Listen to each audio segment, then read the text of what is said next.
पहली बार सामने आए आतंकी साजिश के 3 डॉक्टर, 1 मौलाना और उधर 200 डॉक्टर ऐसे कहां लापता हो गए कि हड़कंप मच गया। तो दिन भर के रिवीजन के बाद पाठशाला की पहली क्लास। आतंकी साजिश का कौन सा सबूत हाथ लगा कि घबराया पाकिस्तान खुद कहने लगा अब मोदी कुछ भी कर सकते हैं। मोदी की मार से बचने की सारी प्लानिंग फेल होने के बाद पाकिस्तान में ही किसने मुनीर, मसूद और हाफिज के साथ खेल कर डाला और पहली बार सामने आए आतंकी साजिश के 3 डॉक्टर, 1 मौलाना और उधर 200 डॉक्टर ऐसे कहां लापता हो गए कि हड़कंप मच गया है। तो दिल्ली ब्लास्ट केस की जैसे जैसे जांच आगे बढ़ रही है वैसे वैसे पाकिस्तान का गला सूख रहा है, क्योंकि पाकिस्तान को पता है कि जिस दिन उसके खिलाफ पक्के सबूत आ गए उसी दिन से नरेंद्र मोदी पाकिस्तान की ठुकाई करना शुरू कर देंगे। प्रधानमंत्री नरेंद्र मोदी अभी तो किसी हड़बड़ी में नहीं है, किसी जल्दबाजी में नहीं है। जांच एजेंसियों को पूरा टाइम दे रहे हैं और जांच एजेंसियां भी ताबड़तोड़ इन्वेस्टिगेशन कर रही हैं। लेकिन उधर पाकिस्तान इतना घबराया हुआ है कि खुद ही कहने लगा है कि मोदी कुछ भी कर सकते हैं। पाकिस्तान को यही डर था कि दिल्ली ब्लास्ट के बाद पीएम मोदी पाकिस्तान को ललकारेंगे, जैसे पहलगाम हमले के बाद किया था। लेकिन पीएम मोदी ने ऐसा नहीं किया। अब पाकिस्तान को पीएम मोदी की खामोशी से भी डर लगने लगा है, क्योंकि पाकिस्तान को पता है कि मोदी छोड़ने वालों में से नहीं है। दूसरी बात यह है कि पाकिस्तान को यह लग रहा है कि जिस तरह से दिल्ली ब्लास्ट की ताबड़तोड़ जांच चल रही है उससे क्या नरेंद्र मोदी पाकिस्तान के खिलाफ सबूतों की पूरी फाइल तैयार करवा रहे हैं, और जैसे ही यह फाइल तैयार हो जाएगी मोदी तगड़े से फोड़ेंगे। मुनीर और उनके आतंकियों ने नरेंद्र मोदी की मार से बचने के लिए प्लानिंग तो ऐसी की थी कि दिल्ली ब्लास्ट में पाकिस्तान का नाम दूर दूर तक ना आए। लेकिन खुद पाकिस्तान में किसने मुनीर और उनके आतंकियों के साथ खेल कर दिया है और दिल्ली ब्लास्ट का सच कबूल कर लिया है, आज इसके बारे में आपको बताएंगे।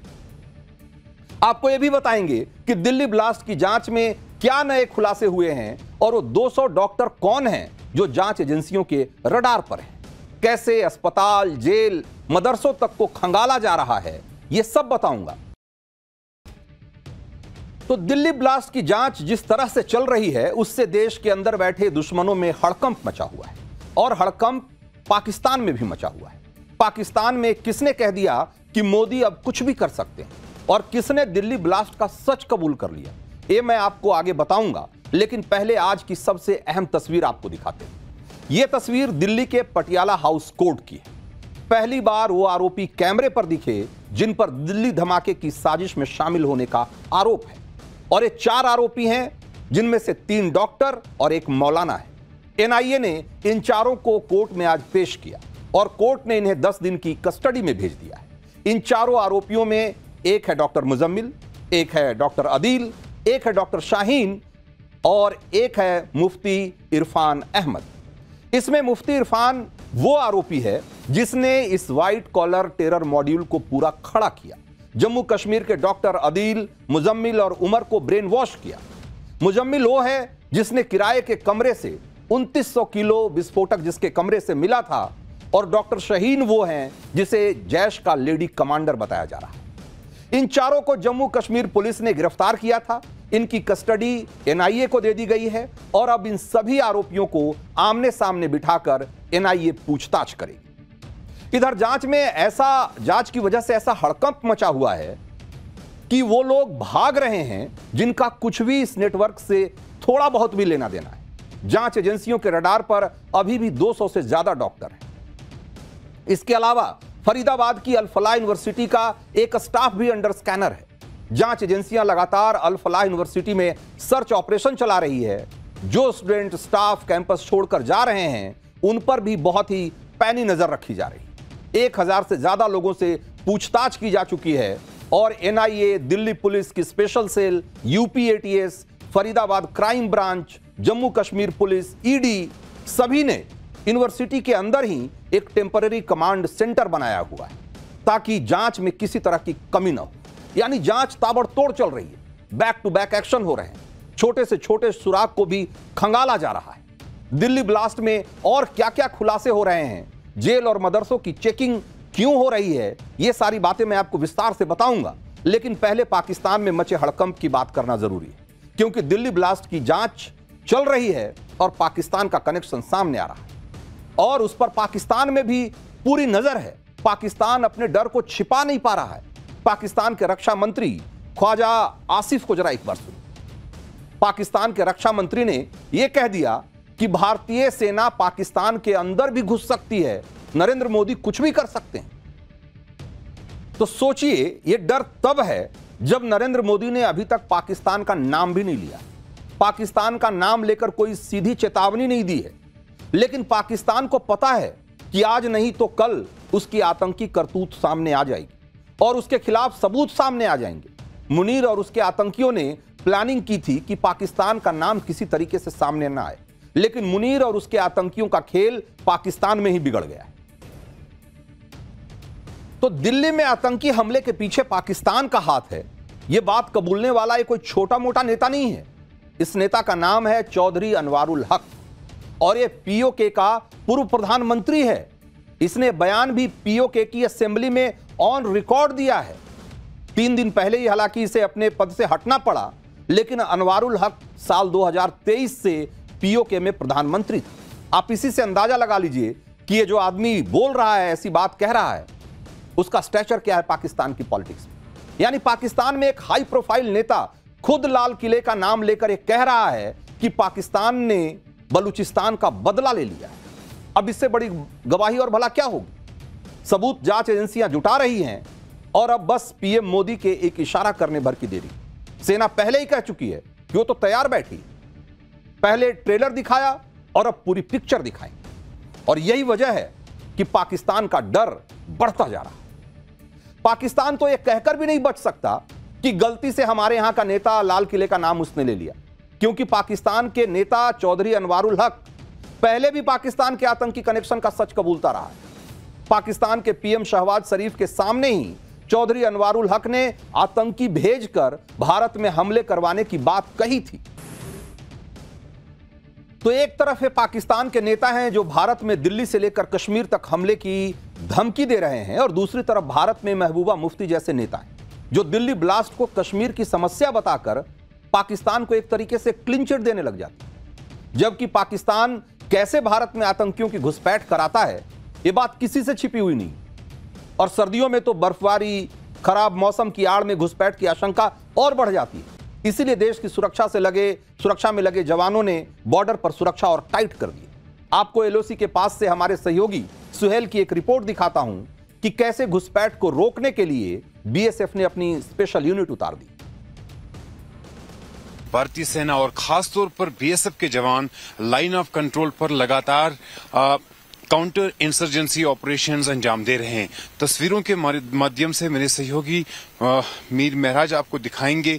ये जो बीएसएफ के जवान हैं, ये एक स्पेशल काउंटर इंटेलिजेंस और काउंटर इंसर्जेंसी यूनिट है जिससे लाइन ऑफ कंट्रोल पर तैनात किया गया है और लगातार ये ग्राउंड जीरो पर एरिया डोमिनेशन और पेट्रोलिंग की एक्सरसाइजेस को अंजाम दे रहे हैं ताकि घुसपैठ की कोशिशों को विफल बनाया जाए। मैं आपको बता दूं, नवंबर का महीना चल रहा है और ये वो समय है जब पाकिस्तान या पीओके में बैठे आतंकवादी घुसपैठ करने की कोशिश करते हैं और उन तमाम कोशिशों को विफल बनाने के लिए इस तरह के ऑपरेशंस जो है वो अंजाम दिए जा रहे हैं। ये पहली बार है कि बीएसएफ ने अपने स्पेशल यूनिट जो है उसे लाइन ऑफ कंट्रोल पर तैनात किया गया है और ये यूनिट जो घुसपैठ की कोशिशों को विफल बनाने के लिए जो ऑपरेशंस है वो अंजाम दे रहे हैं। तो बॉर्डर पर यह निगरानी इसलिए भी जरूरी है क्योंकि पाकिस्तान अपनी हरकतों से बाज नहीं आता। आज ही जम्मू में इंटरनेशनल बॉर्डर के पास एक संदिग्ध गुब्बारा दिखा। इस गुब्बारे पर बड़े अक्षरों में PIA लिखा हुआ था, जिसका एक मतलब तो पाकिस्तान इंटरनेशनल एयरलाइंस हो सकता है। साथ ही इस पर कुछ नंबर भी लिखे हुए थे। अब जांच एजेंसियां इसकी जांच कर रही है कि आखिर गुब्बारा था क्या और इसका मकसद क्या था। इसी तरह से जैसलमेर में भारत पाकिस्तान सीमा के करीब भी खेत में एक ड्रोन आकर गिर गया। खेत में ड्रोन देखकर लोग डर गए। शुरू में यही लगा कि कहीं यह पाकिस्तानी ड्रोन तो नहीं है, हालांकि बाद में क्लियर हुआ कि यह भारतीय वायुसेना का ड्रोन था और कुछ तकनीकी दिक्कत की वजह से इसे खाली खेत में गिराया गया था ताकि नुकसान कम से कम हो। तो इधर बॉर्डर पर सिक्योरिटी टाइट है, ड्रोन से निगरानी रखी जा रही है, संदिग्ध बैलून मिल रहे हैं। दूसरी तरफ जम्मू कश्मीर के अंदर व्हाइट कॉलर टेरर नेटवर्क की जड़ें खोदी जा रही। जम्मू कश्मीर में मेडिकल कॉलेज में डॉक्टर्स और बाकी स्टाफ के लॉकर्स लगातार चेक किए जा रहे हैं। इसके अलावा जम्मू कश्मीर की उन जेलों को भी खंगाला जा रहा है जहां पाकिस्तान के हार्डकोर आतंकी बंद हैं। इसके अलावा देश विरोधी गतिविधियों को बढ़ावा देने के आरोप में आज जम्मू में एक लोकल न्यूज़पेपर के ऑफिस पर भी रेड की गई। दावा है कि कश्मीर टाइम्स के दफ्तर की रेड में पुलिस को AK राइफल्स और उसकी गोलियां भी बरामद हुई। इसके अलावा हैंड ग्रेनेड्स के पिन भी बरामद हुए हैं। और जम्मू से हमारे सहयोगी अंकित भट्ट की यह रिपोर्ट देखिए। इस वक्त मैं मौजूद हूं जम्मू के रेजिडेंसी रोड इलाके में और यहां पे एक न्यूज़पेपर पे स्टेट इन्वेस्टिगेशन एजेंसी की तरफ से रेड की गई है। तस्वीरों में आप जम्मू कश्मीर पुलिस के जवानों को देख सकते हैं और SI की तरफ से पूरा जो इलाका है, पूरा जो ऑफिस प्रेमाइसिस है, उसको यहाँ पर सील कर दिया गया है। जो SI के टॉप ऑफिशियल्स हैं वो इस वक्त इसी न्यूज़पेपर के ऑफिस में है। हर एक डॉक्यूमेंट को खंगाला जा रहा है। आपको बता दें कि सूत्रों से मिली जानकारी के मुताबिक एक हफ्ते पहले रिसेंटली इसी न्यूज़पेपर के खिलाफ एक FIR रजिस्टर। तो आप देखिए कि ये व्हाइट कॉलर टेरर मॉड्यूल इतना खतरनाक है कि आपको जरा सा शक भी नहीं होगा कि इतना पढ़ा लिखा डॉक्टर आतंकी भी हो सकता है। और इस मॉड्यूल से जुड़े लोग कैसे खतरनाक प्लानिंग कर रहे थे, उसका एक और नया और एक्सक्लूसिव वीडियो आपको दिखाते हैं। यह वीडियो 10 नवंबर का है, जब डॉक्टर मुजम्मिल के किराए के मकान से 50 कट्टे अमोनियम नाइट्रेट के मिले थे।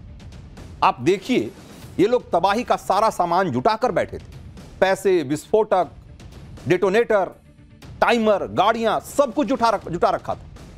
किसी चीज की कमी नहीं थी, बस इंतजार था कि ग्रीन सिग्नल मिले और धमाके पर धमाके हो जाए। दिल्ली ब्लास्ट में डॉक्टरों का जो आतंकी मॉड्यूल सामने आया, उससे लोग हैरान हैं। लोग अभी भी ये समझ नहीं पा रहे हैं कि इतने पढ़े लिखे डॉक्टर जिनके पास किसी चीज की कोई कमी नहीं है, वो आतंकी क्यों बन गए। लेकिन व्हाइट कॉलर टेरर मॉड्यूल का खेल आज का नहीं है। दिल्ली दंगे के दौरान भी ऐसा ही देखने को मिला था। आज दिल्ली दंगे पर सुनवाई के दौरान सुप्रीम कोर्ट में दिल्ली पुलिस ने कुछ ऐसी ही बात कही। दिल्ली पुलिस ने कहा कि जब पढ़े लिखे लोग आतंकवादी बन जाते हैं तो वो ओवरग्राउंड वर्कर से कहीं ज्यादा खतरनाक हो जाते हैं। पुलिस ने कहा कि डॉक्टरों और इंजीनियरों के लिए देश विरोधी गतिविधियों में शामिल होना जैसे एक ट्रेंड बन गया है। ये लोग सरकारी पैसों का इस्तेमाल करके पढ़ाई करते हैं और फिर एंटी नेशनल एक्टिविटी में शामिल हो जाते हैं। ये बातें दिल्ली पुलिस ने दिल्ली दंगों के आरोपी शर्जील इमाम और उमर खालिद की बेल पर सुनवाई के दौरान कही थी। बेल पर सुनवाई के दौरान दिल्ली पुलिस ने शर्जील इमाम के कथित भड़काऊ भाषणों का एक वीडियो भी कोर्ट में दिखाया, जिसमें शर्जील इमाम नॉर्थ ईस्ट को देश से अलग करने की बात कर रहा है। तो आप सोचिए कि ये कथित भड़काऊ भाषण में शर्जील इमाम कितनी खतरनाक बातें कर रहा है, देश को तोड़ने का प्लान बना रहा है। और ये शर्जील इमाम कोई नासमझ व्यक्ति नहीं है, इंजीनियरिंग ग्रेजुएट है। दिल्ली ब्लास्ट की साजिश सामने आने के बाद चुनौती यही है कि पढ़े लिखे लोगों का जो पूरा टेरर नेटवर्क है उसे कैसे खत्म किया जाए, क्योंकि ये टेरर नेटवर्क अब कश्मीर से दिल्ली, हरियाणा, यूपी तक फैल गया। इस टेरर नेटवर्क को पूरी तरह से खत्म करने के लिए यूपी में भी जबरदस्त एक्शन हो रहा है। यूपी ATS मदरसों को पूरी तरीके से खंगाल रही है और ATS मदरसों में पढ़ने वाले बच्चे, टीचर, उसके प्रबंधक और मौलवियों का नाम, पता, उनका मोबाइल नंबर, सारा डिटेल जुटा रही है। मदरसा मैनेजमेंट से जुड़े लोगों से ये सारी जानकारी जुटाने की इसलिए कोशिश की जा रही है ताकि वहां होने वाले छोटे मोटे बदलाव पर भी नजर रखी जा सके और वहां की हरकतों पर ठीक से निगरानी रखी जा सके। खबर यह है कि यूपी ATS ने 8 जिलों के मदरसों से डिटेल मांगी है। ये सभी 8 जिले प्रयागराज जोन के तहत आते हैं। इसमें प्रयागराज, प्रतापगढ़, कौशाम्बी, फतेहपुर, बांदा, हमीरपुर, चित्रकूट और महोबा शामिल। अधिकारियों का कहना है कि ऐसा इसलिए किया जा रहा है ताकि एंटी सोशल एलिमेंट्स मदरसों को मिसयूज न कर पाएं, इसीलिए इन पर पैनी नजर रखी जा रही है। यूपी में एहतियात इसलिए भी बरती जा रही है क्योंकि दिल्ली ब्लास्ट की साजिश का एक आरोपी डॉक्टर आदिल को सहारनपुर से पकड़ा गया था। डॉक्टर शाहीन का कनेक्शन भी यूपी से निकला। डॉक्टर शाहीन को लेकर जांच में एक और बड़ा खुलासा हुआ है। डॉक्टर शाहीन को पाकिस्तान में बैठे हैंडलर्स ने यूपी में काम करने का जिम्मा दिया था। उसे यूपी के अंदर आतंकी डॉक्टरों का पूरा मॉड्यूल तैयार करने को कहा गया था और कश्मीर की तरह यूपी में भी आतंकी मॉड्यूल तैयार करने का आदेश था। For more of such videos, do like, share and subscribe to ET Now Swadesh.